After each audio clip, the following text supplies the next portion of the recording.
Whitefeather kept motion-activated Arlo cameras on the children, one in the shed on the 14-year-old boy and 16-year-old girl, and one in a room upstairs with no bed, only a tarp floor that stayed on the 9-year-old girl and 11-year-old boy. The video showed a daily routine of waking up early and being forced to stand with hands on head, unable to change or shower, receiving only peanut butter sandwiches to eat before going back to bed on the floor.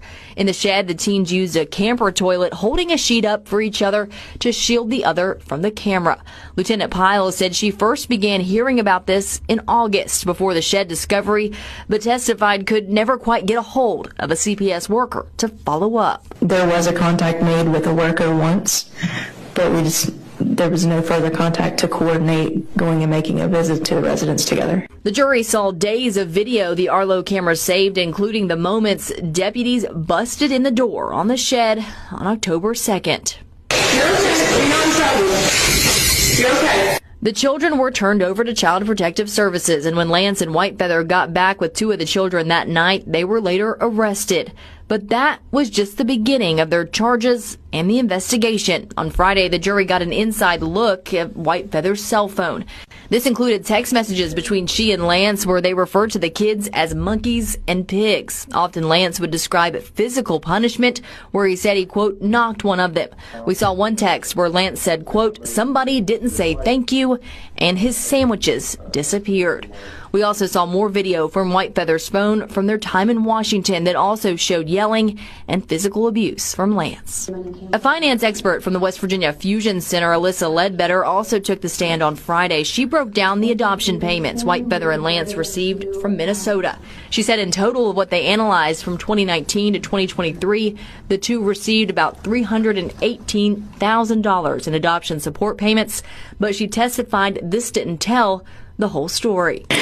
Well, the assistance began in June of 2018, and I only had from June of 2019 to November of 2023, so altogether we're missing about 18 months. All of this leading up to the most harrowing testimony so far on Friday afternoon from someone who lived it.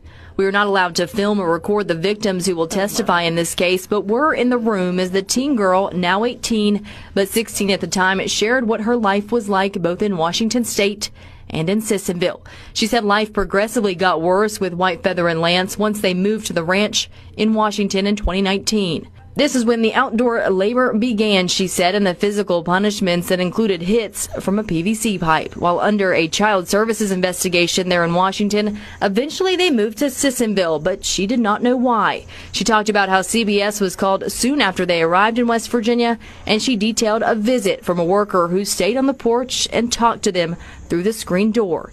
The teen testified she was not honest with CPS because Lantz could hear her from where she was standing.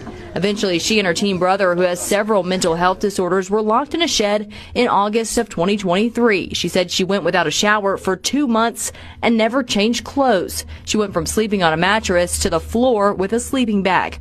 Her brother slept on the concrete floor with only cardboard at his head.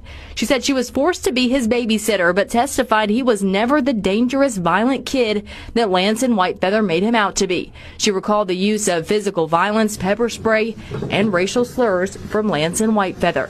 She recalled also being scared when police arrived at the shed, worried that she would say something to upset Whitefeather. Some of her more emotional moments came during cross-examination by Whitefeather's attorney, Mark Plants. At one point, he referred to Whitefeather as her mother, and she quickly corrected him. He questioned why some of her interviews before this contradicted what she said on the stand, but when Tuck asked her why she felt comfortable telling the truth now, she said